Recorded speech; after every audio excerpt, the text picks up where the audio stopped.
আজকের পর এই মেয়ের দিকে নজর দেওয়া তো দূরের কথা, ভুলেও যদি কেউ চোখ তুলে তাকিয়েছিস তাহলে খুর দিয়ে সোজা ভ্যারালটা নামিয়ে দিব। কলেজের সবাই আমার দিকে অবাক চোখে তাকিয়ে আছে, বিশেষ করে যাকে নিয়ে বলেছি সেও আমার দিকে অবাক চোখে তাকিয়ে আছে। কি হচ্ছে কারোরই মাথায় ঢুকছে না, তাই তো। ওকে, ক্লিয়ার করে দিচ্ছি। একটু ফ্ল্যাশব্যাকে যাই। কলেজের সামনে রোড দিয়ে অফিসে যাচ্ছিলাম, কিন্তু হঠাৎ একটা জায়গায় চোখ আটকে গেল। গাড়িটা সাইড করে একধানে তাকিয়ে আছি সেই দিকে। রাস্তার অপোজিট সাইড বরাবর কলেজ। কলেজের একটু দূরেই কয়েকটা মেয়ে দাঁড়িয়ে গল্প করছে। তার মধ্যে একটা মেয়েকে দেখে নজর সেখানেই আটকে যায়। চুলগুলো খোপা করে রেখেছে, একদম দেখতে পুরো হুড়পড়ির মতো লাগছে। মনে হচ্ছে যেন জান্নাত থেকে এক্ষুনি পালিয়ে এসেছে। কলিজাটা যেন একদমই খুশিতে লাপালাপি শুরু করে দিয়েছে। কিন্তু ব্যাঘাত ঘটালো কলেজের কয়েকটা ছেলে মিলে মেয়েটার সাথে কি নিয়ে জানি জোরাজোরি করছিল। গাড়ির আওয়াজে কিছু শোনা যাচ্ছে না। এক পর্যায়ে ছেলে একটা মেয়েটাকে ধাক্কা দিয়ে মাটিতে ফেলে দেয়। এটা দেখে তো মেজাজ একদম 100তে 100 বিগড়ে যায়। গাড়ির সিট উল্টিয়ে হকি স্টিকটা নিয়ে নিলাম। সাথে ছোট সাইজের একটা খুর ছিল।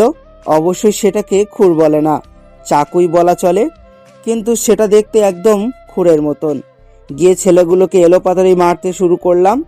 সব কয়টাকে মেরে মাটিতে শুইয়ে দিয়েছি। তারপর গিয়ে মেয়েটাকে মাটি থেকে উঠালাম। ওর ফ্রেন্ডগুলোকেও ছেলেগুলো তাড়িয়ে দিয়েছে। ইস, একদম হাতটা পুরো ছিলে গেছে, রক্ত একদম চিরচির করে বের হচ্ছে। পকেট থেকে রুমালটা বের করে চেপে ধরে রেখেছি। মেয়েটা অনর্গল কাঁপতেছে। একটু পর দেখছি কাঁপাকাঁপি মাত্রা আরও বেড়ে গেছে।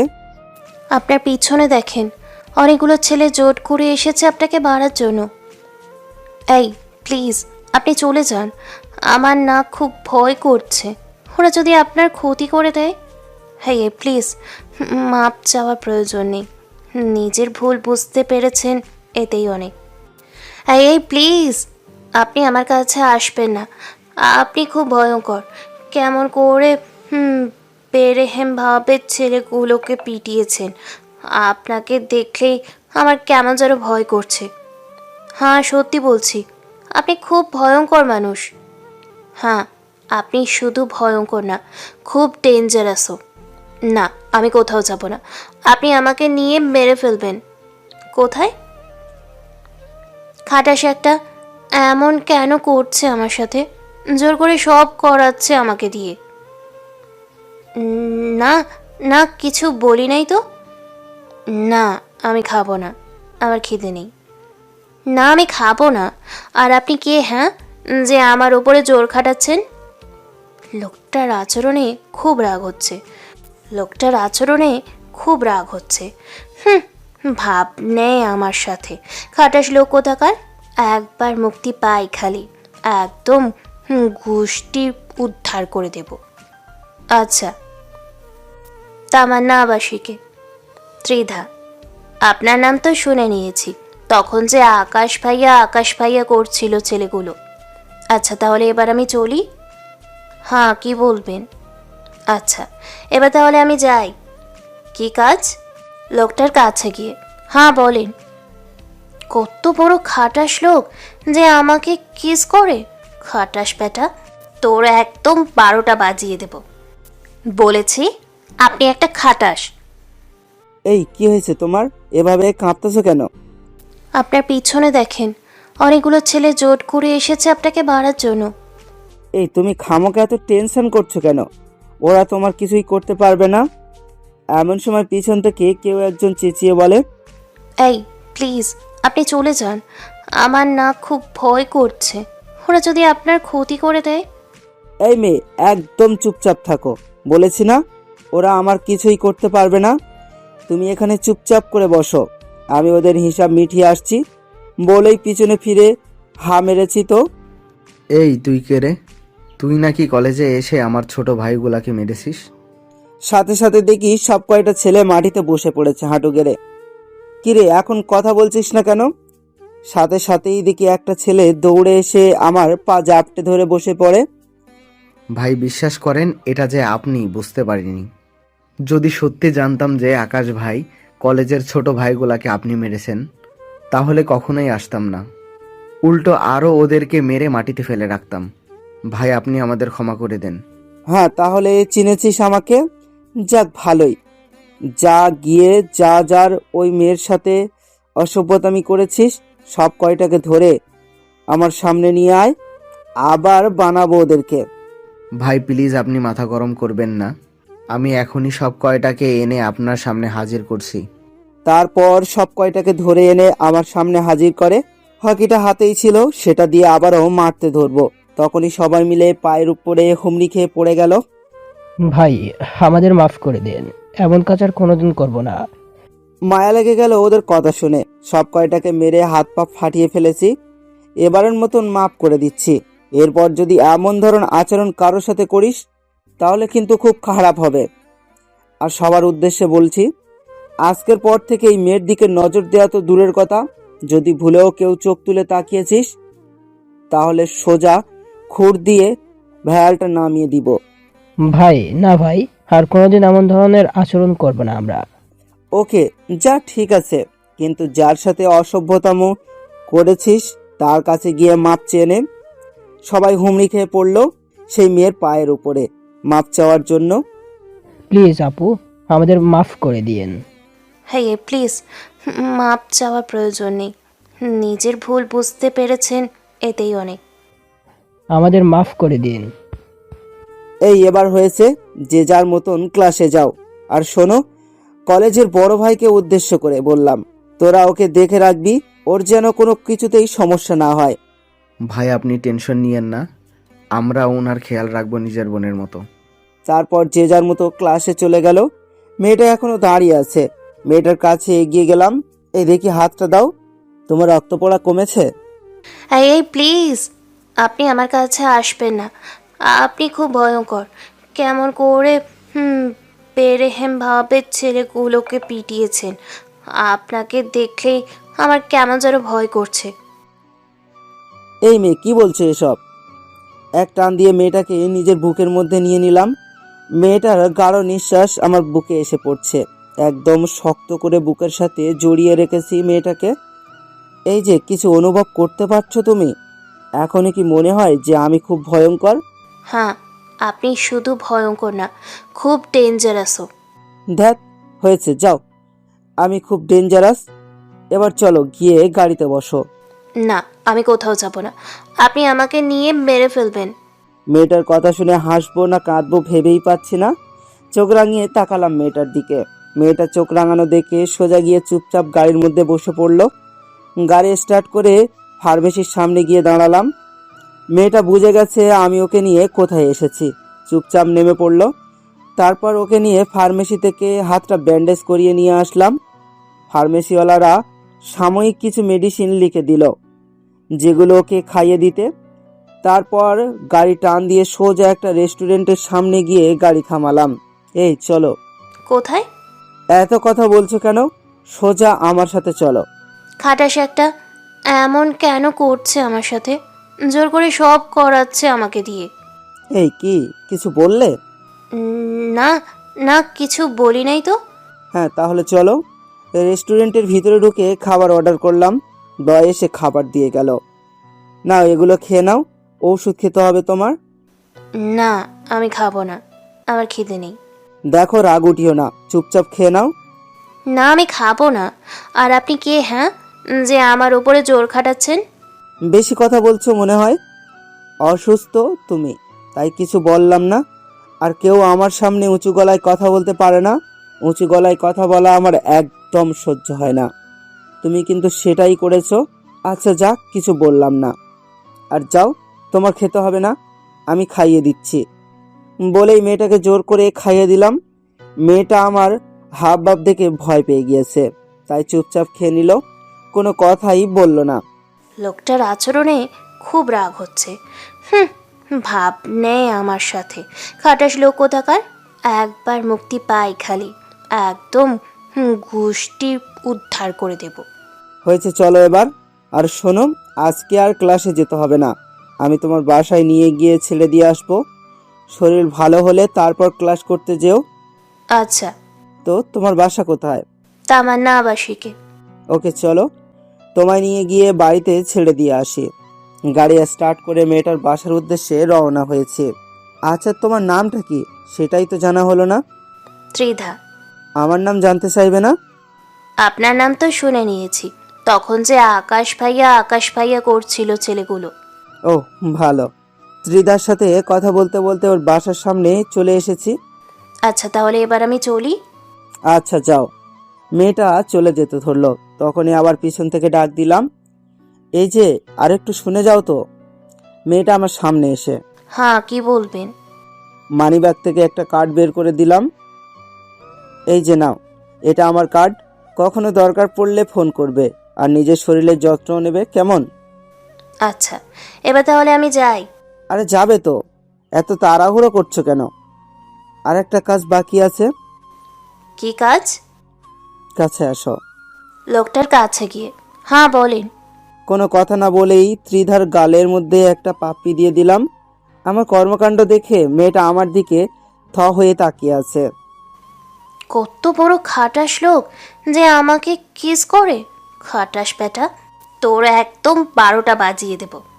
এই কি বললে তুমি ভিড় করে? বলেছি আপনি একটা খাটাস। বলে তাড়াতাড়ি করে দৌড়ে ঘরের মধ্যে ঢুকে গেল। আকাশ তো হাসতে হাসতে শেষ। তিতার দৌড়ে ঘরে ঢোকা দেখে আবার রাগও উঠছে। মেয়েটা আমাকে খাটাস বলল। ওকে বেবি, সমস্যা নেই, নেক্সট টাইম কাছে পেয়ে নেই। খালি খাটাস কাকে বলে একদম বুঝিয়ে দিব। ত্রিদাকে ঘরে পৌঁছে দিয়ে আমি আমার অফিসে চলে গেলাম, কিন্তু কোনো মতেই মন বসাতে পারছি না অফিসের কাজে। বারবার খালি তখনকার কর্মকাণ্ডগুলো চোখে ভেসে আসছিল। আর যদি আমি না থাকতাম তাহলে ত্রিদার কি হতো আল্লাহ জানে। ত্রিদা যে আমার মনকে একদিনেই কাবু করে ফেলেছে। ওর যদি কিছু হয়ে যেত, ওকে কিভাবে ছেলেগুলো ধাক্কা দিয়ে মাটিতে ফেলে দিয়েছে আমি ভেবেই পাচ্ছি না। কিন্তু ছেলেগুলোকে আজ উচিত শিক্ষা দিয়েছি। আমিও তো এই কলেজে পড়েছি, আমিও তো এই কলেজের লিডার ছিলাম, রাজত্ব করেছি পুরো কলেজে, কিন্তু কখনো তো কোনো মেয়ের সাথে এরূপ আচরণ করিনি। এইসব নিয়ে ভাবতে ভাবতে বেলা পার করে দিয়েছি। কাজের কাজ কিছুই হয়নি আজ। কোন দিকে যে সময় চলে গেছে তা নিজেও জানি না। দুপুরে খাবার ব্রেকের সময় এসে গেছে। পিয়ন এসে জিজ্ঞেস করে গেছে, স্যার আপনার খাবার কি কেবিনে এনে দেবো? আমি না করে দিয়েছি, কারণ আজ আর অফিস করব না, সোজা বাসায় গিয়ে খাবো। ম্যানেজারকে সব বুঝিয়ে দিয়ে বাসার উদ্দেশ্যে রওনা হলাম। ও সিট, আপনাদের সাথে তো পরিচিত হতেই ভুলে গেছি। আসুন পরিচিত হয়ে নিই। আমি বরাবরের মতো আপনাদের সাথেই আছি, আকাশ মাহমুদ। পড়ালেখা শেষ করে বাবার ব্যবসার হাল ধরেছি। ছোট্ট একটি পরিবার আমাদের, বাবা মা আর ছোট বোন মিলি। বাকি সমস্ত কিছু গল্পের সাথে থাকলেই জানতে পারবেন। এবার গল্পে ফেরা যাক। বাসায় এসে হাত মুখ ধুয়ে খেতে বসলাম বাবা মার সাথে। কেউ কিছুই জিজ্ঞাসা করেনি যে এই অসময়ে বাড়িতে কেন, কারণ সবাই জানে আমি প্রায় সময় দুপুর পর্যন্ত অফিস করে বাসায় চলে আসি। খেয়ে দিয়ে নিজের রুমে শুয়ে আছি আর ত্রিদার কথা ভাবছি। মেয়েটাকে আমার যে করেই হোক চাই। মেয়েটাকে যে আমার জিনা পর্যন্ত হারাম করে দিয়েছে। এভাবেই 2 থেকে 3 দিন কেটে গেল। কোনো কিছুতেই মন বসাতে পারছি না। শুধু ত্রিদার কথাই মাথার মধ্যে ঘুরপাক খাচ্ছে। সেই দিনের পর থেকে গতকাল রাতে কলেজের এক ছোট ভাইকে ফোন করে বলেছি যে ত্রিদা যদি কলেজে যায় আমাকে ফোন করে জানাতে।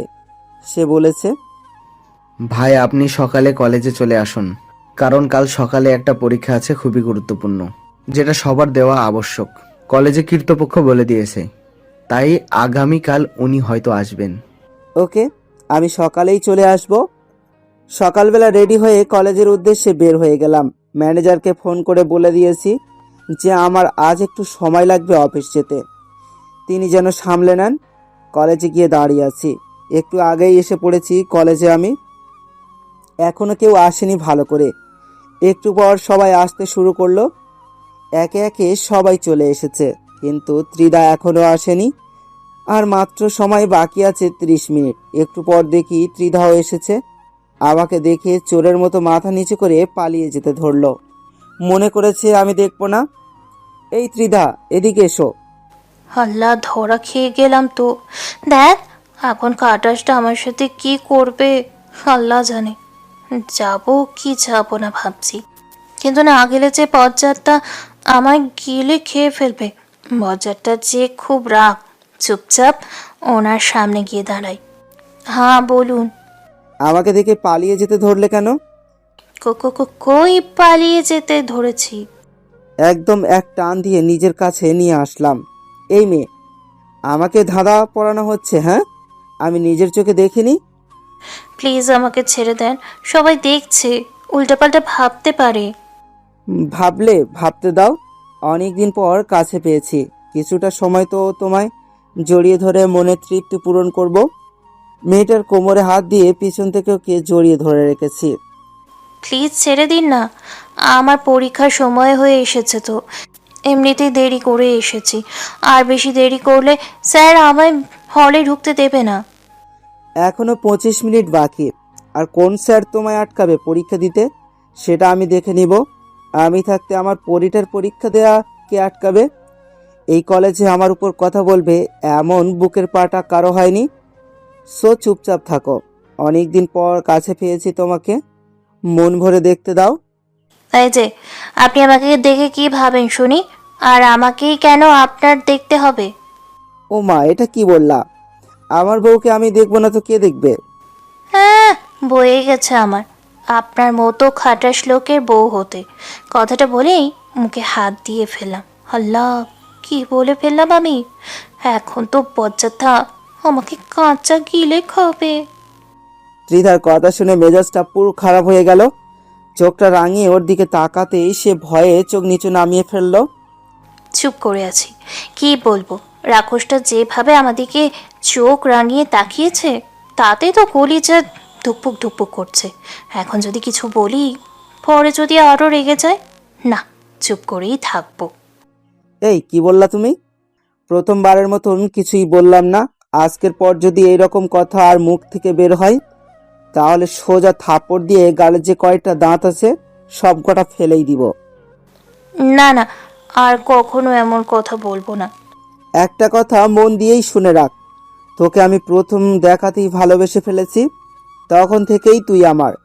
তোর উপরে শুধু আমার অধিকার আছে, আর কারোর কোনো অধিকার নেই। কেউ যদি তোর উপরে অধিকার খাটাতে আসে, তাহলে তার অস্তিত্ব সহ খুঁজে পাবে না। আর সোজা বাংলায় বলে দিলাম। চুপচাপ দাঁড়িয়ে বজ্জাতটার কথা শুনছি। হ্যাঁ, আমার উপর তো শুধু তোর অধিকার। বাকি যখন আমার বিয়ে হবে, তারপরেও তোর অধিকার থাকবে। হুম, আসছে জোর খাটাতে। বজ্জাত লোক আবার বলে কিনা আমাকে প্রথম দেখায় ভালোবেসে ফেলেছে। তোর মতো খাটাসকে আমি কখনোই ভালোবাসবো না। এই কি হয়েছে? কি বলেছি সব মাথায় ঢুকেছে তো? হ্যাঁ হ্যাঁ, সব মাথায় ঢুকেছে। তাহলে এবার চোখ বন্ধ করো। কেন চোখ বন্ধ করবো কেন? মুখের উপরে কথা বলতেছো মনে হয়। সোজা যেটা বলেছিস সেটা করো। বজ্জাত লোক কোথাকার। আর কারোর সাথে রাগ দেখাতে পারে না, খালি আমার ওপরেই সব রাগ ছাড়ে। পেয়েছেটা কি আমার মধ্যে? বজ্জাত তার কথা মতো চোখ বন্ধ করলাম। ত্রিদা চোখ বন্ধ করতেই ওর ঠোঁট জোড়াতে আলতো করে একটা পাপ্পি বসিয়ে দিলাম। ইস, একদম লেশা লেগে গেছে। ত্রিদা তো চোখ বড় বড় করেই ফেলেছে আমার কর্মকাণ্ড দেখে। বজ্জাত লোক, আমার সাথে সব সময় জোর করিস? হ্যাঁ, দেখবি আমারও সময় আসবে, তখন তোকে সেই করে শিক্ষা দিব। এই যে পড়ি, কি ভাবছো? চলো তোমায় দিয়ে আসি। কিছু বললাম না। খাটাসটা আমায় জোর করে কিস করেছে, খুব রাগ হচ্ছে আমার। ত্রিদাকে আগে পাঠালাম। ত্রিদা হল রুমে ঢুকতেই স্যারেরা সেই খেপে গিয়েছে। এই মেয়ে, এত দেরি করে আসলে কেন? স্যার, আসলে আসতে একটু লেট হয়ে গিয়েছে। লেট হয়েছে কি না হয়েছে সেটা আমি বুঝি না, তুমি পরীক্ষা দিতে পারবে না। স্যারের কথা শুনে সাথে সাথে আমি হল রুমে ঢুকে পড়লাম। স্যার তো আমাকে দেখেই পুরো থ। স্যার, ত্রিদা আমার ওয়াইফ। এরপর তো আর কিছু বলতে হবে না মনে হয়। হল রুমে সবাই হাও হয়ে তাকিয়ে আছে আমার দিকে। ত্রিদা তো রাগে ফুঁসছে শুধু। আরে আকাশ, কি বলছো? ত্রিপা তোমার ওয়াইফ? সেটা আগে বলবে না মামুনি? তোমার যেখানে ইচ্ছা সেখানে গিয়ে বসো। ত্রিদা তো পুরোই থ স্যারের কথা শুনে। আল্লাহ, একটু আগে যিনি আমাকে পরীক্ষা দিবে না বলেছে, তিনি এখন আমাকে বলছে যেখানে ইচ্ছে হয় সেখানে বসতে। ওফ, পাগল হয়ে যাব আমি এই বজ্জাত্তার কারণে। ত্রিদার আশেপাশে যারা ছিল তারা আমার ইশারায় দেখেই বুঝে গেছে যে ত্রিদাকে যেন সাহায্য করে ওরা। পরীক্ষা শুরু হয়ে গিয়েছে। আমি হলরুমের মধ্যে একটা চেয়ার নিয়ে বসে আছি, কারণ আবার ত্রিদা বেবির যেন কোনো সমস্যা না হয়। আর স্যারেরাও আমাকে কিছু বলার মতন সাহস পাচ্ছে না।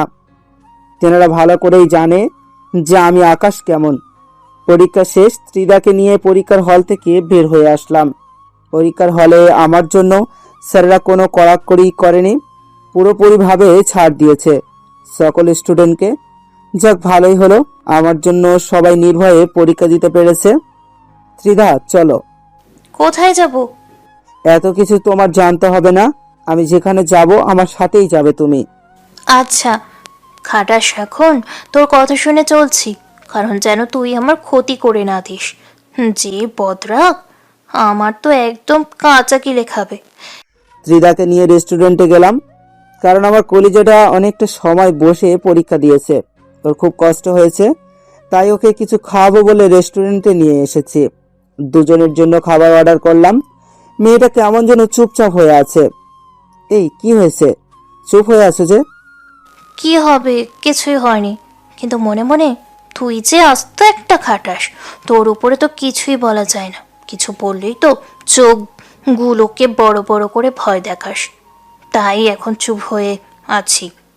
চোখ মুখ কেমন শুকিয়ে গেছে পরীক্ষা দিয়ে। ইসরে, আমার পরীটা মনে হয় খুব কষ্ট হয়েছে পরীক্ষা দিতে। না, একদম না, আমার খুব ভালো লেগেছে পরীক্ষা দিতে, কারণ সব কমন পেয়েছি। এমন সময় বয় এসে খাবার দিয়ে গেল। তাহলে তো ভালোই। আচ্ছা হয়েছে, এবার কোনো কথা না। এবার আমি তোমাকে খাইয়ে দিচ্ছি, চুপচাপ করে সবটা খেয়ে নিবে। তারপর ত্রিদাকে খাইয়ে দিতে শুরু নিজের হাতে। আকাশের মধ্যে সেই ফুরফুরা ভালোবাসার মানুষটাকে নিজ হাতে খাইয়ে দিচ্ছে, কিন্তু বিপত্তি পারে অন্য কিছুতে। আকাশ লক্ষ্য করে দুইটা মানুষ তাদের দিকে হা করে তাকিয়েছে, চোখগুলো বড় বড় করে দিয়ে। আকাশের তো সেই রকমের মেজাজ খারাপ হচ্ছে। মরার কপাল, ডেটিংয়ে এসেছি তাও শান্তি দিবে না এরা আমাকে। আমি সেই দিকে ভুরুক্ষেপ না করে ত্রিদাকে খাইয়ে দিচ্ছি। একটু পর দেখি মানুষ দুইটা আমার দিকে এগিয়ে আসছে। কি যে করব বুঝে উঠতে পারছি না, ওনারা এদিকেই কেন আসতেছেন। ত্রিদাও লক্ষ্য করে মানুষ দুটোকে। ত্রিদা চলো, আমরা অন্য কোথাও রেস্টুরেন্টে যাব। আরে আরে, কই যাচ্ছেন আপনারা? বসুন, আপনাদের সাথে কথা বলতেই তো এসেছি। না, এখানে থাকা যাবে না, আমার বউটার সমস্যা হচ্ছে। হে হতচ্ছাড়া, কি বললি? বউ? হ্যাঁ বউ। আমাদের না জেনে কবে বিয়ে করছিস? সেটা আপনাদেরকে কেন বলতে যাব? কি বললি বাদর ছেলে? আমাদের বলবি না তো কাকে বলবি? বাবা মা কি করতে হয়েছে তাহলে তোর? দাঁড়া, তোর কান আজকে মলে দিব একদম। বলে আকাশের কান মলে দেয়। বাবা ছাড়ো, লাগছে আমার খুব। এবার বল, আমাদের না জেনে বিয়ে কেন করছিস? আরে না বাবা, বিয়ে করিনি তো, সবে মাত্র পটিয়েছি মেয়েকে। ত্রিদা তো পুরাই দাঁড়াও বাবাজি, এবার তোমাকে মজা দেখাচ্ছি। তার মানে এই দুইজন ভদ্রলোক খাটাসটার মা বাবা? এবার তো সেই রকমের প্যাঁচ লাগাবো। বলেছিলাম না আমার নামও ত্রিধা, সময় সবটা উসুল করব। বলে শয়তানি মার্কা একটা হাসি দেয়। বলতে হয় তোর চয়েস আছে, বৌমাকে তো দেখতে একদম মাশাল্লাহ। আরে আমাদের ছেলে বলে কথা, দেখতে হবে না বাবা কে তার? এই যে আন্টি আঙ্কেল, আপনারা ভুল ভাবছেন। এই খাটাসটা আমাকে জোর করে এখানে নিয়ে এসেছে। ওকে একদম ভালোবাসি না আমি, আর সেই খালি দাবি করে যে আমি তার চিয়ে, কিন্তু আমার জন্য সে আস্ত একটা খাটাস। আকাশের মা বাবা তো পুরোই তাজ্জব হয়ে আছে তিদের কথা শুনে। অন্যদিকে আকাশ তো তিদের কথা শুনে পুরো তেলে বেগুনে জ্বলে উঠছে, কিন্তু কিছুই বলতে পারছে না, খালি ওর মা বাবার জন্য। আকাশ তিদের দিকে চোখ রাঙিয়ে তাকিয়ে বারণ করে চুপ করে যেতে, না হয় এর ফল কিন্তু ভালো হবে না। কিন্তু কে শুনে কার কথা? আন্টি আঙ্কেল দেখেন, আপনার বড় ছেলে এখনো আমাদিকে কিভাবে তাকিয়ে আছে, চোখগুলো বড় বড় করে। আজকে তো সেইভাবে ফাঁসাবো অ্যানাকোন্ডা তোকে। হ্যাঁ, ত্রিধার সাথে পাঙ্গা নেওয়া, এইবার বোঝো কত ধানে কত চাল। আন্টি জানেন আপনার ছেলে আরও কি করেছে? কি করেছে মা? আপনার ছেলে আমাকে জোর করে কিস করেছে, তাও সকলের সামনে। দিদার মুখ থেকে এমন কথা শুনে আকাশের মা বাবা দুজনের মুখে হাত দিয়ে ফেলে। আকাশ তো মাথা নিচু করে রেখেছে দিদার কথা শুনে। আকাশ, এই মেয়ে যা বললো সব কি সত্যি? বাবা আসলে, আমি জিজ্ঞেস করছি সত্যি কি না। হ্যাঁ বাবা। আমার ভাবতেও ঘৃণা লাগছে যে তুই আমার ছেলে। দিদা তো খুশিতে নাগিন ডান্স দিতে ইচ্ছা করছে। তোকে নিয়ে কি চিন্তা করেছে, আর তুই করলিটা কি? শুধুমাত্র কিস করে ছেড়ে দিলি, যেখানে বিয়ে করে বাসর করার কথা। হ্যাঁ, কি বলছে উনি এসব? না না না, আম্মু তুমি কোথায়? তুমি আমাকে পাগলা গারদে দিয়ে এসো। এদের বাপ বেটা সকলেই পাগল। যেখানে ভেবেছি কয়েকটা থাপ্পড় লাগিয়ে দেবে, সেখানে বলছে বাসর করলি না কেন? না না, আমি আর নাই এই পাগলদের মাঝে। বলে ব্যাগ নিয়ে উঠে যেতে নিলে আকাশ পিছন থেকে ওর ধরে ফেলে। এই যে, এখন কোথায় পালিয়ে যাওয়া হচ্ছে? প্লিজ ছেড়ে দাও। না, ছাড়াছাড়ি হচ্ছে না। আচ্ছা আকাশ, তোরা থাক, আমরা যাচ্ছি। তো মাকে নিয়ে একদিন কোথাও বের হয় না, তাই আজ একটু নিয়ে ঘুরতে বের হয়েছি। শুন, যা করছিস চালিয়ে যা। বৌমা আমাদের খুব পছন্দ হয়েছে, একেই আমরা বৌমা হিসেবে দেখতে চাই।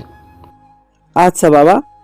তারপর তিনারা চলে যান। এদিকে দিদা তো কলেজে ধুকধুক করছে, কারণ বজ্জারটা আজকে ওকে শেষ করে দেবে। কি না কি বলেছি ওর মা বাবার সামনে। আল্লাহ, তুমি আমাকে রক্ষা করো এই রাক্ষসটা রাত থেকে। ত্রিদা বেবি, এখন কেমন লাগছে? কোনো কথা নাই, চুপচাপ বসে আছি। আর সামনে বসে খাটাসটা দাঁত বের করে দিয়ে হাসছে। আমাকে ফাঁসাতে গিয়ে নিজেই ফেসে গেলা। কে জানতো আপনার পরিবার আপনার মতোই পাগল? এই এই কি বললা তুমি? না না, কিছু না। খাবার এখনো শেষ হয়নি, চুপচাপ করে কাছে এসে বসো, না হয় কিন্তু এখানেই মারতে আরম্ভ করব। না না, প্লিজ মারবেন না, এক্ষুনি বসছি। বলে আকাশের পাশে গিয়ে বসে। তারপর দিদাকে বাকি খাবারগুলো খাইয়ে দিয়ে সে নিজেও খেয়ে নেয়। এবার চলো পার্কে যাব। চুপচাপ বসে আছি গাড়িতে। খাটাসটার উপরে সেই রাগ হচ্ছে আমার। খাটাসটা আমাকে দিয়ে জোর করেই সব করাচ্ছে। খাটাস, আমিও দেখে নেবো তোকে। দুজনে মিলে পার্কের এক কোণায় গাছের উপরে বসে আছে। দেখি, সোজা হয়ে বসো, আমি তোমার কোলে মাথা রেখে শুয়ে থাকবো। না, তা হবে না। বলেছি।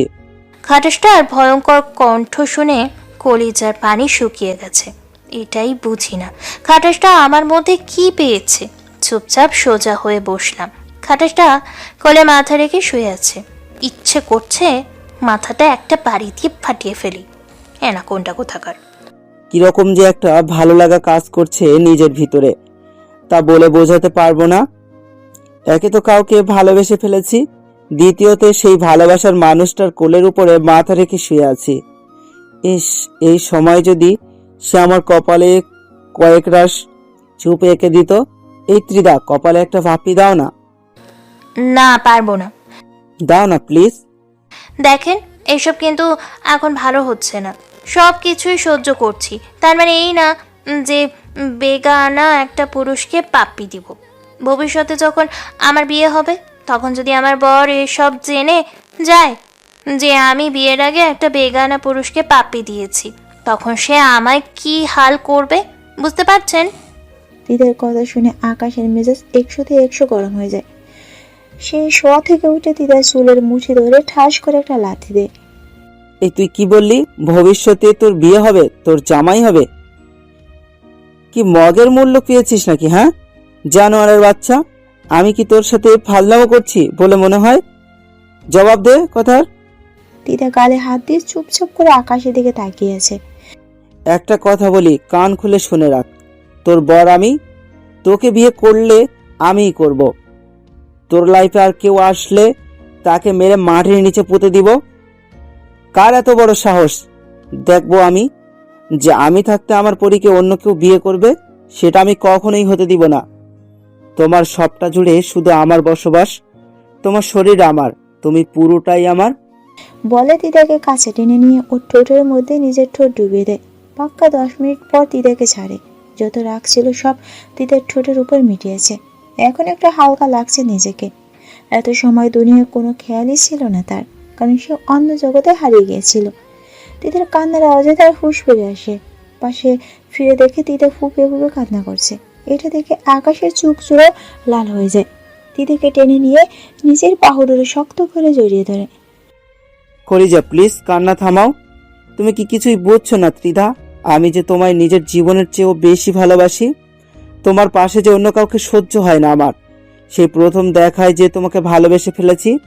তুমি কি কিছুই উপলব্ধি করতে পারো না? প্লিজ, আমি বাড়ি যাব, আমায় ছেড়ে দিন। ছাড়বো, কিন্তু আগে কান্না থামাও। কিসের কান্না থামছে? কান্নার গতিবেগ আরো বেড়ে গেছে। প্লিজ কলিজা আমার, কান্না থামাও। তিতা এখনো ফুঁপে ফুঁপে কান্না করে যাচ্ছে। আকাশের আর সহ্য হচ্ছে না তিতার কান্না। তার যে বুকটা ফেটে কান্না আছে তিতার কান্না দেখে। সে তিতাকে ছেড়ে নিয়ে তিতার চোখ জোড়া দুটো মুছে দেয়। ময়না পাখি না আমার, একদম কান্না করবে না আর। তোমার কান্না দেখে আরো যে কষ্ট হচ্ছে সেটা কি তুমি বুঝতে পারছো না? প্লিজ, আমি বাড়ি যাব। আচ্ছা চলো, তোমায় আমি বাড়ি ছেড়ে দিয়ে আসি। তারপর গাড়ি ড্রাইভ করে মেয়েটাকে ওর বাড়িতে ছেড়ে দিয়ে এসে মেয়েটা যাওয়ার পথে একটা কথাও বলেনি আমার সাথে। কেমন যেন মনমরা হয়েছিল। বাড়িতে পৌঁছে দিয়ে আসার সময় ওর কপালে আলতো করে একটা চুমু এঁকে দিয়ে এসেছি, কিন্তু তাও কোনো রেসপন্স করেনি। সোজা বাসায় ঢুকে গিয়েছে। আমিও গাড়ি নিয়ে অফিসে এসেছি। তিতা বাড়িতে প্রবেশ করে দেখে ওর বাবা দরজার সামনে দাঁড়িয়েছে। তিতার বাবা কোনো কথা ছাড়াই তিতার গালের মধ্যে ঠাস করে একটা থাপড় বসিয়ে দেয়। অবাক চোখে তাকিয়ে আছি বাবার দিকে। ছি ত্রিধা, আমার ভাবতেও অবাক লাগছে যে তুই এতটা বিগড়ে গিয়েছিস। তোর এতটা অধপতন হয়েছে সেটা আমার বিশ্বাসই হচ্ছে না। তুই কি করে একটা ছেলের সাথে পাবলিক প্লেসে নোংরামি করছিস? তোর কি মাথায় নেই যে তিশানের সাথে তোর বিয়ে ঠিক হয়ে আছে, তারপরেও তুই অন্য একটা ছেলের সাথে? ছি। বাবা, বিশ্বাস করো। একদম চুপ। একটা ওয়ার্ডও তুই আমার সামনে উচ্চারণ করবি না। সোজা আমার চোখের সামনে থেকে দূর হ। তিতা দৌড়ে নিজের রুমে চলে যায়। নিজের রুমে গিয়ে পালিশের মধ্যে মুখ গুজে দিয়ে কান্না করতে আরম্ভ করে। হে আল্লাহ, কোন পাপের শাস্তি দিলে তুমি আমায়? না, আজকের পর আকাশের সাথে আর কখনোই কথা বলবো না। যত যাই হোক না কেন, ওর জন্য আমি আমার বাবা মাকে হেট করতে পারবো না। আর ওই বদ লোকের সাথে তো আমার কিছুই নেই। তাহলে কথা কেন বলবো আমি ওই বদ লোকের সাথে? জোর করে কিস করলেই তো আর ভালোবাসা হয়ে যায় না। খাওয়া নেই দাওয়া নেই, সারাদিন নিজেকে রুমের মধ্যে ঘরবন্দি করে রাখে। খিদার তাড়নায় পেটে ফেটে যাবে মতন অবস্থা। আর টিকতে না পেরে রাতের বেলায় নিচে নামে খাওয়ার জন্য। খাবার খেতে গিয়ে দেখে ওর বাবা মা দুজনেই নিচে ডাইনিং টেবিলে বসে আছে। যাক, ভালো হয়েছে এসেছিস, এবার খেয়ে নে, না হয় শরীর খারাপ করবে। কোনো কথাই বললাম না। কি বলবো? যেই মা সারাটা দিন একটা বারের জন্য খাবার খেতে স্বাদ করেনি, তার সাথে কিসের কথা?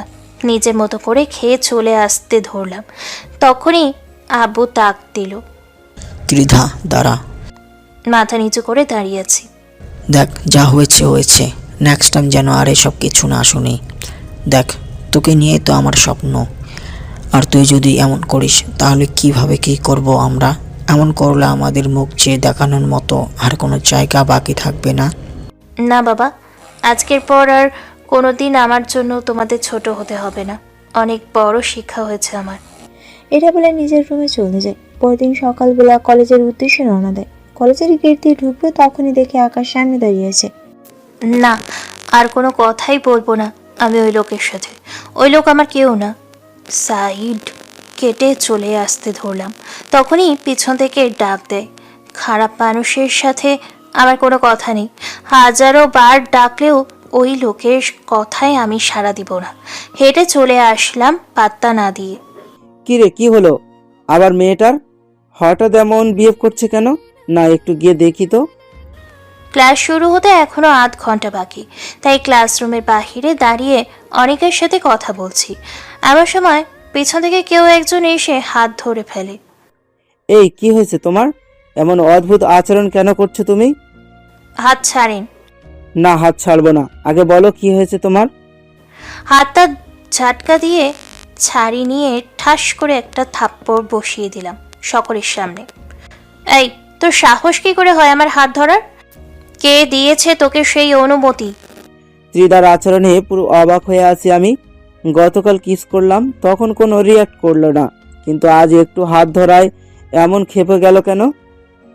ত্রিদা বেবি, তোমার কি হয়েছে? এমন কেন করছো তুমি? এই জানোয়ার, একদম বেবি বলবি না আমাকে। কিসের বেবি? হ্যাঁ, কিসের বেবি? কোথায় বেবি লাগি আমি তোর? ফাউল কোথাকার! উড়ে এসে জুড়ে বসেছিস, আবার কথা বলিস। আজকের পর আমার চোখের সামনেও যেন তোকে দেখতে না পাই।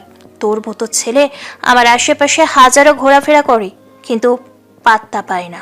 আর তুই কোথায় কি এসে গেছিস একদম? ত্রিদা, মুখ সামলে কথা বলো, না হয় কিন্তু। আয় জানোয়ার, কিন্তু মানে কি? হ্যাঁ, কি করবি তুই আমার? লজ্জা করে না তোর?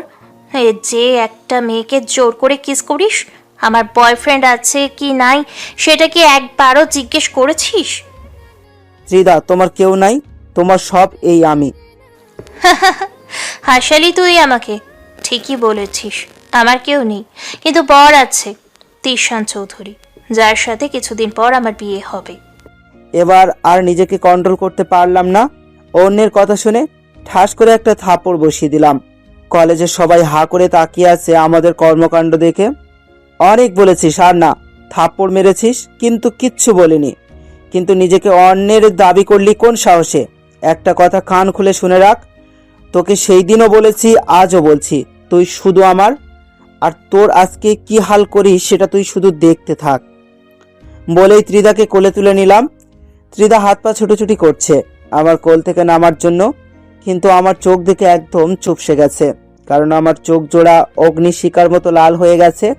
মনে হয় যেন এই চোখের দিকে কেউ তাকালে সেও জ্বলে পুড়ে যাবে।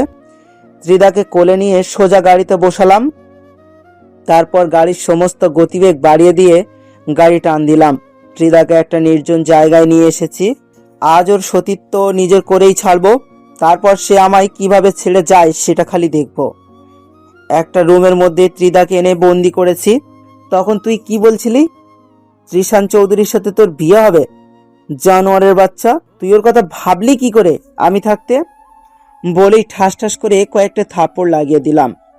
ত্রিদা থাপ্পড় খেয়ে ফুপিয়ে কান্না করে দিয়েছে। মেয়েটার কান্না দেখে কলিজাটা মোচড়ে উঠল। তার উপরে থাপ্পড়ের চোটে ঠোঁটটাও কেটে গিয়েছে। আর কন্ট্রোল করতে পারলাম না নিজেকে। ত্রিদাকে রুমে আটকে আমি বের হয়ে চলে আসলাম, কারণ ত্রিদা যেন আমার চোখের পানি না দেখে ফেলে। ওকে যে আমার ভয়ঙ্কর রূপটা দেখাতে এনেছি, আমার এই রূপ দেখলে সে আবার পাগলামো শুরু করবে, তাই বাইরে চলে এসেছি। একটু পর নিজেকে সামলে নিয়ে আবার রুমে ঢুকেছি। এখন তোকে আমার করে পাওয়ার থেকে কে রক্ষা করবে? কারো রক্ষা করতে হবে না বলে বুক থেকে ওড়নাটা ছুঁড়ে ফেলে দিলাম। নে, আমি তোকে নিজেই শরীর সঁপে দিয়েছি, এখন তোর যা ইচ্ছে হয় কর আমার সাথে। আমাকে ভোগ করতেই তো নিয়ে এসেছিস, নে কর ভোগ। তাও তুই আমাকে মুক্তি দে। আমার বাবা মায়ের সম্মান আমি নষ্ট করতে পারবো না। আমার শরীর তুই শেষ করে দে, কিন্তু আমায় ছেড়ে দে। ত্রিদাকে নিয়ে এসেছিলাম যে ওকে সতীত্বর ভয় দেখিয়েছি নিজের করব, কিন্তু সে তো দেখি উল্টো আমাকেই তাক লাগিয়ে দিয়েছে। আর পারলাম না নিজেকে ধরে রাখতে। এনেছিলাম ওকে কাবু করতে, কিন্তু উল্টো সে আমায় কাবু করে নিয়েছে। চোখ জোড়া দিয়ে অঝরে পানি পড়ছে। ফ্লোর থেকে ওড়নাটা উঠিয়ে ওর গলায় পেঁচিয়ে দিলাম। কলিজারে, আমি তোর শরীরে নষ্টর দাগ লাগাতে চাই না, আমি তোকে ভালোবাসি, তোর শরীরকে না। তুই যত যাই কিছু বলিস না কেন, আমার মন তুই গলাতে পারবি না। সো আমায় নিয়ে গিয়ে বাসায় দিয়ে এতেই তোর ভালো হবে। ওকে চলো, তোমায় সহি সালামতে বাসায় পৌঁছে দিয়ে আসি। তারপর ত্রিদাকে ওর বাসায় পৌঁছে দিয়ে সোজা গাড়ি টান দিয়ে নিয়ে সেখান থেকে চলে এসেছি। একটা বারের জন্যও ত্রিদার দিকে তাকাইনি। না, আজকের পর আর ওকে কখনো বিরক্ত করব না। অন্যদিকে তীরা বাসায় ঢুকতে হবে বাবা বলে, বিয়ের জন্য রেডি হয়ে যাও, তোমার এসব নষ্টামি আর সহ্য হচ্ছে না। আজও সেম কাজ করেছো। আমি তিশানকে ফোন করে বলে দিয়েছি তারা যেন বিয়ের কাজ শুরু করে, 2 দিনের মধ্যেই তোমাদের বিয়ে হবে। বাবা, একদম সেই কাজ করেছো। আর আমি কোনো নষ্টামি করতে চাইনি। বাবা হয়ে মেয়েকে এমন অপবাদ দিচ্ছ, তার থেকে ভালো বিয়ে করে নিই, আর তোমাদের ভুল ধারণাটা উঠে যাক আমার উপর থেকে। এটা বলে সোজা উপরে চলে যায়, গিয়ে ঠাস করে নিজের রুমের দরজাটা লাগিয়ে দেয়। দুদিন এভাবে নিজের ঘরবন্দি করে রেখেছে। আজ বাদে কাল তার বিয়ে, কিন্তু মনে কোনো খুশি আহ্লাদ নেই। অন্যদিকে আকাশ তো পুরো পাগল পাগল হয়ে যাচ্ছে। উঠতে বসতেই তিদের কথা তার মনে পড়ছে। তিদেরকে বিরক্ত করবে না বলে শপথ করছে, সেখানে তিদের স্মৃতিগুলো তাকে উল্টো বিরক্ত করছে। সেদিকে যে তার তিদের বিয়ে হয়ে যাচ্ছে আজ বাদে কাল, সেটা ছিটে বুটেও আকাশ জানে না। রাতের বেলায় কলেজের এক ছোট ভাই ফোন করে বলে, ভাই কাল নাকি ত্রিধার বিয়ে। এটা শুনে আকাশের মনে হয় যেন ওর মাথায় আসমান ভেঙে পড়েছে। দুনিয়াদারি পুরো গোলক ধাঁধার মতো বলছে। কি করবে সে কিছুই বুঝে উঠতে পারছে না। নিউজটা শোনার পর থেকে আকাশের ভিতরে একরকম হতাশা কাজ করছে। কি করবে সে ভেবে পাচ্ছে না। তার উপরে এখন আরো রাত, দিন হলে তো না হয় একটা কিছু করে যেত। না, কাল সকালে যে করেই হোক কিছু একটা করতে হবে। ত্রিধা শুধু আমার, আর কারো হতে দিব না ওকে। সারাটা রাত আর ঘুম নেই চোখে। রাতেই শেষ ভাগে চোখটা লেগে আছে, চোখটা মাত্র বন্ধ করেছে আর সকাল হয়ে গিয়েছে। তাড়াতাড়ি করে উঠে ফিরে শোয় নেয়। তারপর ঘর থেকে বের হয়ে যায় দুপুরে বিয়ে। তাই তার যত পরিচিত ছেলে পেরেছিল সব কটাকে রেডি করে রাখে। উদ্দেশ্য দুপুরবেলা দিদাকে তুলে আনবে বিয়ের আসর থেকে। একটার আগে দিদার বাসায় চলে যায়, গিয়ে দেখে বিয়ের স্টেজ সেভাবে সাজানো, কিন্তু কোনো মানুষজন নেই। তখনই হঠাৎ করে ঘর থেকে একটা লোক বেরিয়ে এসে, কিরে, কি ভেবেছিস আমি তোর মতো বোকা? আমি জানতাম তুই হাঙ্গামা করবি, তাই তো 12টার আগেই বিয়ের কাজ সম্পূর্ণ করে মেয়েকে বিদায় দিয়েছি। এখন তুই কিছুই করতে পারবি না। এটা শুনে আকাশ না বলে চিৎকার করে কান্না করে দেয়। না, আমার ত্রিধার বিয়ে হতে পারে না। সে শুধুই আমার, আর কারো না। তখনই সে অনুভব করে শরীরে খুব জোর ব্যথা পেয়েছে। আশেপাশে ভালো করে তাকিয়ে দেখে সে ফ্লোরের উপর পড়ে আছে। তার মানে এটা সময় স্বপ্ন দেখছিল সে। তার মানে ঘুমের মধ্যে এসব উল্টোপাল্টা স্বপ্ন দেখছিলাম আমি। যাক, আল্লাহ বাঁচিয়েছে। কিন্তু ভিতরটা যে খাঁ খাঁ করছে। স্বপ্নের মতো যদি বাস্তবে সেটা ঘটে যায়, না, এটা হতে পারে না। ওপরওয়ালা হয়তো স্বপ্নের মধ্যে আগাম কোনো বিপদের ইঙ্গিত দিয়েছেন। না, যা করতে হবে খুবই শীঘ্রই করতে হবে। আমি কোনো রিস্ক নিতে চাই না। সে তাড়াতাড়ি করে ফ্রেশ হয়ে শার্টটা গায়ে লাগিয়ে বের হয়ে যায়। অন্যদিকে দিদার কেমন যেন লাগছে। সে এই বিয়েতে খুশি কি বেজায় সেটা সে নিজেও বুঝে উঠতে পারছে না। তবে সেই ভদ্রকে মানুষটাকে তার কেন জানি খুব মনে পড়ছে। পরক্ষণে মনে পড়ে তার বাবা মায়ের কথা। না, আমি আমার বাবা মাকে সম্মানহানি করতে পারবো না। আর লোকটাকে তো আমি ভালোবাসি না, তাহলে ফাউল ফাউল এইসব নিয়ে কেন ভাবছি? দিদিও সবার সাথে বিয়ের আনন্দ মেতে ওঠে। হাসি খুশি আপন করে নিয়েছে এই বিয়েকে। আকাশ সেই সকালে ভোরে না খেয়ে বের হয়ে গিয়েছে। ছেলে পেলে যেখানে যাচ্ছিল সবাইকে একত্র করে। যেখানে হোক দিদার বিয়ে সে আটকাবে। দিদার শুধু তার, আর কারো না। 12টা বেজে চলছে। আকাশ ছেলে পেলে নিয়ে সোজা দিদার বাসার উদ্দেশ্যে রওনা হয়। দিদার বাড়ির সামনে গিয়ে দেখে বাড়িটা খুব জাঁকজমকভাবে সাজিয়েছে, কিন্তু বিপত্তি বাদে অন্য কিছু নিয়ে। সারা বাড়িতে পুলিশ গার্ড দিচ্ছে, কেউ যেন এসে কোনো হাঙ্গামা করতে না পারে সেই জন্য। মাথারও কিছু কাজ করছে না, কি করবে সে। তার উপরে দিদাকে নাকি এখনো পার্লার থেকে আনা হয়নি। সবকিছু মিলিয়ে একটা বেড়াজালে আটকে গিয়েছে সে। একটু পর দিদাকে পার্লার থেকে আনা হয়। মানুষজনের কোলাহল আস্তে আস্তে বেড়ে যায়। কি করবে কোনো কিছুই যেন ভেবে পাচ্ছে না। প্রায় 1টা বেজে এসেছে। দিদার বিয়ের কাজ শুরু করে দিয়েছে। জামাইয়ের গাড়িও এসে গিয়েছে। এবার আর আকাশ নিজেকে কন্ট্রোল করতে পারে না। সে একদম ভুলে যায় সে কে ছিল। পুরনো রূপে ফিরে যায় সে, যেমনটা সে কলেজ লাইফে ছিল, কাউকে পরোয়া করতো না। আর এইখানে তো তার জীবন জড়িত। ফর্মালিটিস রক্ষা করার তো কোনো প্রশ্নই আসে না। ছেলে পেলে নিয়ে সোজা ভিতরে ঢুকে যায়। পুলিশ ওদেরকে আটকাতে চাইলে সোজা মারতে আরম্ভ করে। সিনিয়র পুলিশ অফিসার যে ছিল সে আকাশকে দেখে চিনে ফেলে। কলেজের এক বিশাল একবার পুলিশ গিয়েছিল। আকাশ মাহমুদ কি জিনিস সেটা সেদিন এই অফিসের টের পেয়ে গেছে। তাই আর কেউ তাদেরকে বাধা দেয় না।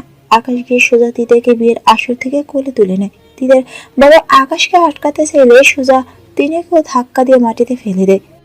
সোজা ভালোই ভালোই বলছি, কেউ আমায় আটকানোর চেষ্টা করিয়েন না। ত্রিধা শুধু আমার। ত্রিধার বিয়ে হলে আমার সাথেই হবে।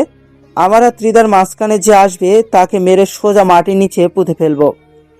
পুরো বিয়ে বাড়ি যেন থ মেরে আছে। তিদা আকাশ থেকে ছাড়া পাওয়ার জন্য হাত পা ছুটাছুটি করছে। হেই জানোয়ার, তুই আমাকে ছেড়ে দে। আমি তোর সাথে যাব না। আমি তিশানকে বিয়ে করব। এটা বলতে আকাশের অগ্নিশিখার মতো লাল চোখ জোড়া তিদার দিকে তাকায়। তিদা ভয়ে একদম চুপ হয়ে যায়।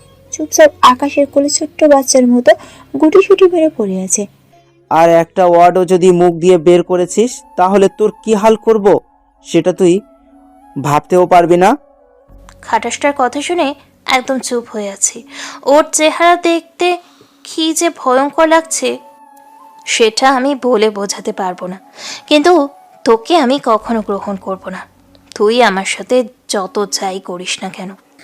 আকাশ তিদাকে নিয়ে গিয়ে গাড়িতে তুলে তারপর ছেলেপেলে সবাই মিলে কাজের কাছে যায়। গিয়ে মুহূর্তের মধ্যেই তিদাকে বিয়ে করে নেয়। কবুল বলার সময় যদিও তিদা না করেছে, সে যে কবুল বলবে না, কিন্তু আকাশের তো রক্তেরা, তাই সে উল্টো পদ্ধতি অবলম্বন করেছে। সোজা কথায় যখন কাজ হবে না তখন আঙ্গুল বাঁকাতেই হয়। শরীরের সমস্ত শক্তি দিয়ে তিদের গালে থাপ্পড় বসিয়ে দেয়। তিতা থাপ্পড় খেয়ে কথা বলার মতো শক্তি হারিয়ে ফেলছে। কাজী পর্যন্ত ঘাবড়ে গিয়েছে আকাশে থাপ্পড় মারা দেখে। কাজীও দ্বিমত পোষণ করেছে যে সে বিয়ে পড়াবে না, কারণ জোর করে বিয়ে করা হচ্ছে মেয়েটাকে। কিন্তু কাজীর তো জানের ভয় আছে, সে যদি বিয়ে না পড়ায় তার লাশ বের হবে এখান থেকে, সেটা সে বুঝে গেছে, তাই সে আর না করেনি। কি এখন আক্কেল জায়গা মতো এসেছে তো? চুপচাপ কবুল বল আর কাগজে সাইন কর, না হয় শরীরের সমস্ত চামড়া ফাটিয়ে ফেলবো মেরে। তিতা থাপ্পড় খেয়ে সাথে সাথে কবুল বলে দেয় আর কাগজেও সাইন করে দেয়। বিয়ে তো করেই নিয়েছি, কিন্তু এখন কি করব? না, মেয়েটাকে নিয়ে সোজা বাড়ি চলে যাই। যেই ভাবা সেই কাজ। ত্রিদাকে নিয়ে সোজা বাড়িতে এসে উঠেছি। আম্মু নাও তোমার বৌমা আমাকে রেখে অন্য ছেলেকে বিয়ে করতে চাইছিল, কিন্তু তুমি তো জানো যে তোমার ছেলে কেমন। জোর করে বিয়ের আসর থেকে তুলে নিয়ে বিয়ে করে নিয়ে এসেছি। কেন রে মা, তোকে জোর করে কেন বিয়ে করতে হলো? আমার ছেলে কি তোকে কম ভালোবাসে নাকি রে? এই মহিলার কথার কি উত্তর দেব ভেবে পাচ্ছি না, কারণ জাত ঠেয়া পুরো গোষ্ঠী সহ পাগল। ছেলে একটা মেয়েকে জোর করে বিয়ে করে এনেছে, সেখানে ছেলের গালে জুতো না মেরে উল্টো আমাকে এই প্রশ্ন করছে।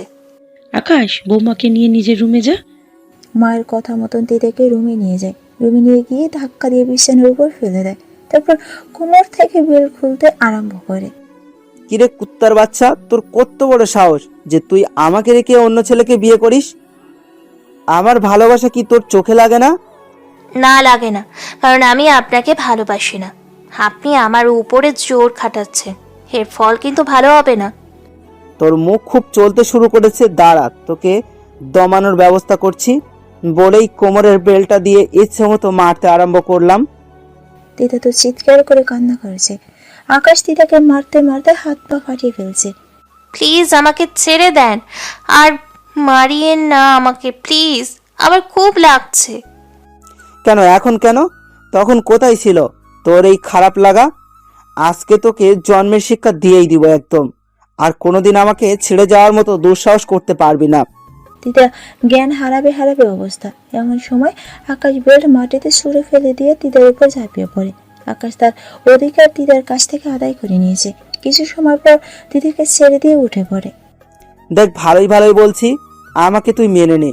নিজের জীবন পর্যন্ত দিয়ে দিব তোর জন্য, আর যদি মানতে না পারিস তাহলে তোর জীবন নিয়ে নেব। সেটা আমি কখনোই করব না। আপনার মতো হায়নারকে কখনোই নিজের স্বামী হিসেবে স্বীকার করব না।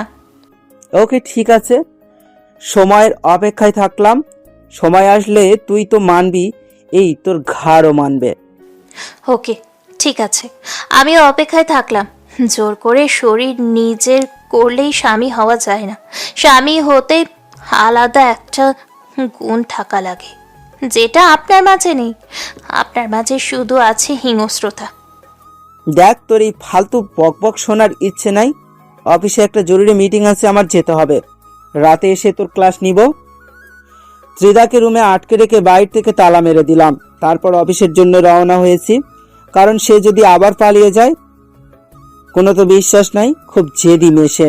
তবে সমস্যা নাই, নিজের করেই যখন ফেলেছি একটা সময় না একটা সময় ঠিকই মেনে নিবে। রাতের বেলায় অফিস শেষ করে বাসায় ফিরেছি। আব্বু দরজার সামনে দাঁড়িয়েছিল। আকাশ, মেয়েটাকে জোর করে বিয়ে করছিস ভালো কথা, কিন্তু এভাবে মারলি কেন? মেয়েটার তো জ্বর এসে গেছে। বাবা, আমার আসলে হুঁশ ঠিক ছিল না, কি যে করেছি নিজেও জানি না। যা গিয়ে দেখায় মেয়েটা কিভাবে বিছানার মধ্যে মরার মতো পড়ে আছে। আব্বুর কথা শুনে ভিতরটা মোচড় দিয়ে উঠলো। দৌড়ে রুমে চলে গেলাম। গিয়ে দেখি মেয়েটা জড়সড় হয়ে বিছানার উপরে পড়ে আছে। হাত পাগুলো কেমন যেন ফুলে আছে মায়ের ফলে। এটা দেখে নিজেকে পশু মনে হচ্ছে। কিভাবে কি করলাম আমি? মেয়েটা আসলেই ঠিক বলেছে, আমার মধ্যে হিংস্রতায় ভরপুর। কিন্তু কি করব, ওর কথা শুনে যে মাথা খারাপ হয়ে গিয়েছিল। চোখ জোড়া ভিজে গেছে মেয়েটার অবস্থা দেখে। গিয়ে সাথে সাথে মেয়েটাকে জড়িয়ে ধরলাম। কলিজারে, কেন তুই এমন করিস? তুই কি বুঝিস না যে আমি তোকে ভালোবাসি? মেয়েটার কোনো রেসপন্স নাই, মরার মতন পড়ে আছে। দৌড়ে নিচে চলে গেলাম। আম্মু, ওকে কিছু খেতে দিয়েছ? দিয়েছি বলতে আমি নিজেই খাবার খাইয়ে দিতে চেয়েছি, কিন্তু সে কোনো মতেই খাবে না। আচ্ছা দেখি, খাবার বেড়ে দাও আমাকে। ওকে, তারা দিচ্ছি। আম্মু খাবার বেড়ে দিয়েছে, সেটা নিয়ে রুমে চলে গেলাম। তৃষাকে শোয়া থেকে উঠিয়ে হেলান দিয়ে বসিয়েছি। কলিজা, তোমার জন্য খাবার এনেছি, তুমি চুপচাপ একটু সোজা হয়ে বসো, আমি তোমাকে খাইয়ে দিচ্ছি। ছুঁড়ে ফেলে দিয়েছে সব। এই খাটাস, তুই না দুপুরে আমাকে জোর করে কিস করেছিস, এখন তোকে আমি জোর করে কিস করব। ত্রিদা, যা ইচ্ছে হয় করিও, কিন্তু আগে কিছু তো খেয়ে নাও। এই কুত্তা, চুপ তুই। আমি কিচ্ছু খাবো না, আমি তোকে জোর করে কিস করব, এটা জানি শুধু। এটা বলে আকাশকে টান দিয়ে বিছানায় ফেলে দেয়। তারপর তার গায়ের উপর উঠে পড়ে। গায়ের উপর উঠে আকাশের ঠোঁট জোরে নিজে দখল করে নিয়েছে। আকাশ তো পুরোই তো আল্লাহ, এর তো দেখি ভূতের মুখে রামনাম। কিন্তু আকাশ জানে না যে তার উপর কি তুফান আসতে চলছে। একটু পর আকাশ মাগো বলে চিৎকার করে ওঠে। চিৎকারটা এত জোরে দিয়েছে যে পুরো বাড়ি খবর হয়ে গিয়েছে। আকাশের চিৎকার শুনে বাড়ির সকল মানুষ আকাশের রুমে দৌড়ে আসে। এদিকে আকাশের মনে হচ্ছে তার রুহ যেন এখনই বের হয়ে যাবে। দিদার এমন জোরে ঠোঁটের মধ্যে কামড়ে দিয়েছে যে তার ঠোঁট কেটে রক্ত পড়ছে। রুমের দরজা খোলাই ছিল। সবাই এসে আকাশের অবস্থা দেখে তো হাসতে হাসতে শেষ। আকাশের ঠোঁটের অবস্থা দেখে কিছু একটা বুঝে নিয়েছে সবাই। এদিকে আকাশের তো রাগে শরীর ফেটে যাচ্ছে, কিন্তু বেচারা আবার শরমও পাচ্ছে। দেখ ফাজিল মেয়েটা কি করলো। ত্রিধামা, কি করলি এটা? বেচারির ঠোঁটটা যে একেবারে শেষ করে দিলি। দিদা 32টা দাঁত বের করে দিয়ে খিলখিল করে হাসছে। হাসতে হাসতে ঠুস করে খাটের উপর সেজদাস হয়ে পড়ে যায়। এই ত্রিদা, কি হয়েছে তোমার? ত্রিধা। দিদার কোনো সারা শব্দই নেই। আল্লাহ, কি হলো মেয়েটার? একটু আগেই তো ভালোই ছিল। ত্রিদার কপালে হাত দিয়ে দেখে ত্রিদার গা জ্বরে পুড়ে যাচ্ছে। তাড়াতাড়ি ওকে নিয়ে হসপিটালে যা। আম্মুর কথা মতন ত্রিদাকে কোলে করে নিয়ে হসপিটালে দৌড়। হসপিটাল বাসার পাশেই, তাই আর গাড়ি বের করিনি। এত সময় নষ্ট করবে কে? কোলে করে নিয়েই হসপিটালে পৌঁছেছি। হসপিটালে পৌঁছানোর পর ডক্টরটা দিদার কন্ডিশন দেখে বলে ওকে হসপিটালে অ্যাডমিশন করাতে। ওর শরীর নাকি অনেকটা দুর্বল হয়ে গেছে। দিদাকে হসপিটালে এডমিট করানো হয়েছে। আকাশে তো মাথায় কিছুই কাজ করছে না। আল্লাহ, আমার পরিটার কিছু হবে না তো? ইতিমধ্যে আকাশের মা বাবারাও হসপিটালে এসে পড়ে। ডক্টর কি বললো রে? বাবা, ত্রিদার কন্ডিশন দেখে ডক্টর বলেছে ওকে হসপিটালে অ্যাডমিট করতে। ওর শরীর নাকি অনেক দুর্বল হয়ে গিয়েছে। আচ্ছা তুই টেনশন করিস না, সব ঠিক হয়ে যাবে। আকাশ কেবিনের এক পাশে মনমরা হয়ে দাঁড়িয়ে আছে, আর দিদাকে সেলাইন দেওয়া হয়েছে। এমন সময় আকাশের ফোনে অচেনা নাম্বার থেকে একটা ফোন আসে। ওটা রিসিভ করে কেবিনের বাইরে চলে আসে। হ্যাঁ, কে বলছেন? আমি ত্রিধার বাবা বলছি। হ্যাঁ, কেন ফোন দিয়েছেন? আকাশ, তুমি কিন্তু কাজটা ভালো করলে না। আমাদের মান সম্মান একদম ধুলো মিশিয়ে দিলে। এখনও সময় আছে। ভালোই ভালোই বলছি, আমার মেয়েকে আমাদের কাছে ফিরিয়ে দিয়ে যাও, না হয় কিন্তু খুব খারাপ হবে। দেখেন, আপনি ত্রিদার বাবা বলে এখনো সম্মান করছি, না হয় এতক্ষণে আপনার অবস্থা খারাপ করে ছেড়ে দিতাম। আর একটা কথা কান খুলে শুনে রাখুন, ত্রিদা শুধু আমার, আর কারণ না। ওর মা বাবা সব আমার বাবা মা, আর সে আমার আদুরের বউ। ত্রিদাকে আমি কখনোই ফিরিয়ে দিব না। আর কেউ যদি আমার থেকে ত্রিদাকে কেড়ে নেওয়ার চেষ্টা করে, সে আর দুনিয়ার আলো দেখতে পারবে না। চিরতরে শুইয়ে দিব মাটির নিচে, সে হোক আপনি বা অন্য কেউ। আর একটা কি জানি বলছেন, ওকে ফিরিয়ে না দিলে খারাপ হবে। ওকে, ঠিক আছে, আমিও দেখতে চাই আপনি আমার কি খারাপ করেন। যদি আপনার দিমাগ ঠিকঠাক মতো কাজ করে থাকে, তাহলে এত সময়ে বুঝে গেছেন যে আমি আকাশ কি করতে পারি। ওকে যদি বিয়ের আসর থেকে তুলে এনে বিয়ে করতে পারি, তাহলে ওকে রক্ষা করার জন্য মানুষও খুন করতে পারবো। কথাটা মাথায় সেট করে নিয়েন। হ্যাঁ, আমি তোমার কিছু করতে পারবো না জানি, কিন্তু তিশান তো পারবে। সে তোমার 12টা বাঁচিয়ে দেবে। আর আমি এখনো মনে প্রাণে তিশানকেই মেয়ের জামাই হিসাবে মানি। মেজাজ তো পুরো ডাঙায় উঠে গেল। এই জানোয়ারের বাচ্চা, তুই ফোন ডাক। তোদের যা করার কর, আমার বউকে আমার থেকে আলাদা করবি তাই তো?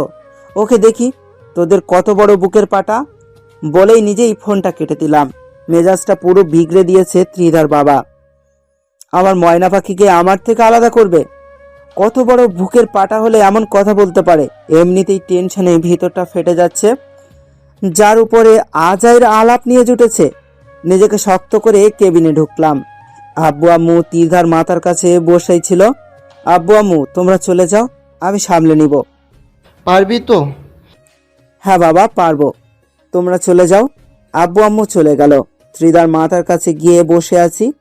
মেয়েটাকে দেখতে কি যে মায়াবী লাগছে তা বলে বুঝাতে পারবো না। একদম বাচ্চা মেয়েদের মতো জড়সড় হয়ে পড়ে আছে। ওর পাশে গিয়ে শুয়ে পড়লাম।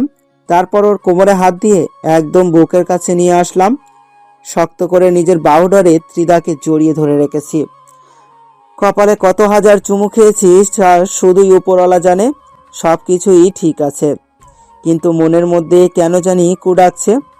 আল্লাহ, আমার ত্রিধাকে আমার থেকে কেউ কেড়ে নিবে না তো? না, এখন থেকে বাসায় 24 ঘন্টা সিকিউরিটি রাখবো।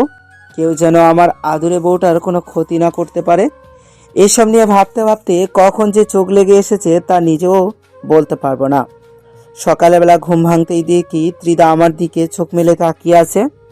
এই পরি, তুমি ঠিক আছো তো? দেখি তোমার জ্বর কমেছে কিনা। বলেই মাথায় হাত দিতে যাব, তখনই ঝাটকা দিয়ে হাতটা সরিয়ে দিল। এই যে, একদম আদিক্ষেতা দেখাতে আসবেন না। আপনি আমার কেউ না, জোর করে তুলে এনে বিয়ে করেছেন, এটাকে বিয়ে বলে না। সো আদিক্ষেতা দেখাবেন না। আরে আরে, তুমি এত রাগ করছো কেন? হ্যাঁ, আমি মানি যে বিয়েটা আর 8টা 5টা বিয়ের মতন স্বাভাবিক না, কিন্তু বিয়ে তো হয়েছে। প্লিজ ভুলে যাও না এসব। না, কখনোই না। আপনাকে আমি স্বামী হিসেবে কখনোই মানব না। সো প্লিজ এখন আমাকে ছাড়ুন। মনটা খারাপ হয়ে গেল। ত্রিধা, এখন হয়তো এমন করছো, যেই দিন সত্যি আমার মায়ায় পড়বে সেই দিন আর কাটিয়ে উঠতে পারবে না। ত্রিধাকে ছেড়ে দিয়ে উঠে পড়লাম। ঠিক তখনই আম্মু এসে হাজির, হাতে নাস্তার বাটি। কিরে আকাশ, বৌমার জ্ঞান কখন ফিরে এসেছে? তাও ঠিক আমি বলতে পারবো না, তবে যখন এসেছে তখন আমি ঘুমিয়েছিলাম। আচ্ছা নে, তোদের জন্য নাস্তা বানিয়ে এনেছি, তোরা খেয়ে নে। কই দেখি দাও, আগে ত্রিধাকে খাইয়ে দিয়ে। নাস্তার বাটিটা খুলে প্লেটে সাজিয়ে ত্রিধার সামনে নিয়ে গেলাম। ত্রিধা, দেখি পানিটা দিয়ে একটু কুলি করে নাও, তারপর আমি তোমার নাস্তা খাইয়ে দিচ্ছি। না, আমি খাবো না। খাবে না মানে? এসব কি ত্রিধা? কালকেও সারাদিন কিচ্ছু খাওনি ঠিকঠাক মতন, এখনো বলছো খাবে না? তোমার শরীরের অবস্থা দেখেছো? এভাবে করলে কি হয় নাকি? প্লিজ লক্ষ্মী না আমার, খেয়ে নাও, না হয় আরো দুর্বল হয়ে পড়বে তো।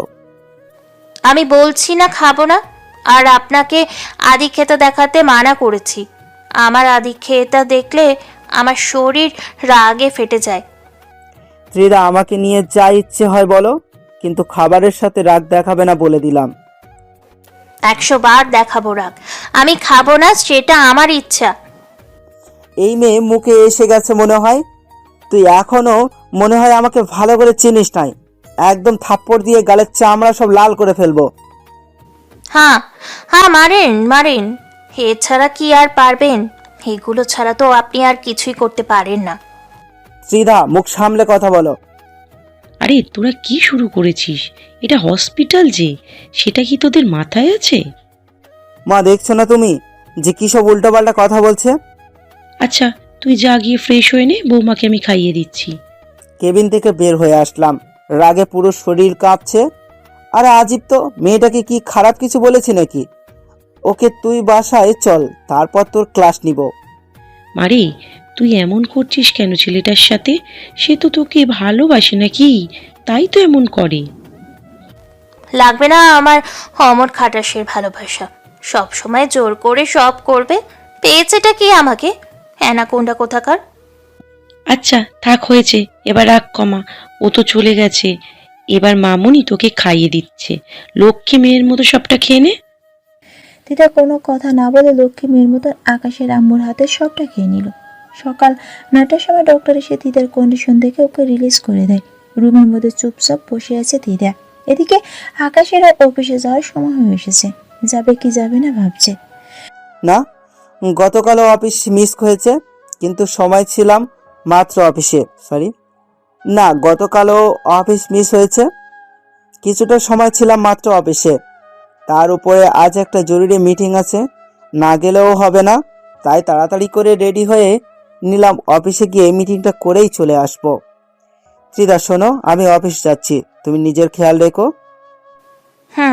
তাড়াতাড়ি অফিসে যা খাটাস তুই। তুই গেলেই আমি বাঁচি, তোকে দেখলেই আমার গা রাগ উঠে যায়। ওকে যান, আমাকে বলার কি আছে? আর আমাকে নিয়ে এত টেনশন না করলেও চলবে। এই পরি, কি বলো তুমি? আমার পরিটাকে নিয়ে টেনশন করবো না তো কাকে নিয়ে করব? বলে ঠুস করে একটা পাপ্পি বসিয়ে দেয় তিতার ঠোঁটে। তিতা তো রেগে মেগে ফায়ার। হ্যাঁ না কোনটা? তুই আমার সাথে সবসময় জোর করিস, দাঁড়া তোকে উচিত শিক্ষা দেব। আকাশ অফিসে চলে যায়। সে অফিসে যাওয়ার কিছু সময় পর এই মিটিং শুরু হয়। মিটিং চলছে এমন সময় আবার একটা অপরিচিত নাম্বার থেকে ফোন আসে। আকাশ ফোনটা রিসিভ না করে কেটে দেয়। অপরিচিত নাম্বারটা থেকে আবার ফোন আসে। মেজাজটা পুরো খারাপ হয়ে যাচ্ছে। কেটে দেওয়ার পরেও মানুষ আবার কেন ফোন দেয়? কমন সেন্স বলতে কিছুই নেই। এক্সকিউজ, আমি 2 মিনিট একটু আসছি। তারপর ফোনটা রিসিভ করে। সে ফোনটা নিয়ে মিটিং রুম থেকে বের হয়ে নিজের কেবিনে চলে আসে। ফোনটা বেজেই চলেছে। হ্যালো, কে বলছেন? আমি কে সেটা পরে শুনিস, আগে ঘরে গিয়ে দেখ তোর বউ আছে কিনা, তাকে কিডন্যাপ করে নিয়ে এসেছে। এমন কথা শোনার পর তো আকাশের পায়ের নিচ থেকে মাটি সরে যাওয়ার মতো অবস্থায়। সে মিটিং ফেলে রেখে দৌড়ে বাড়ি চলছে। গাড়ি মনে হয় 100-র উপরে টেনে এসেছে। বাসায় এসে সরাসরি নিজের রুমে চলে যায়। কে দেখে তিতা নাই। নিচে গিয়েও খোঁজ করে, কিন্তু তিতা কোথাও নেই। আম্মু আব্বুকে জিজ্ঞেস করলেও তারাও কিছু বলতে পারে না।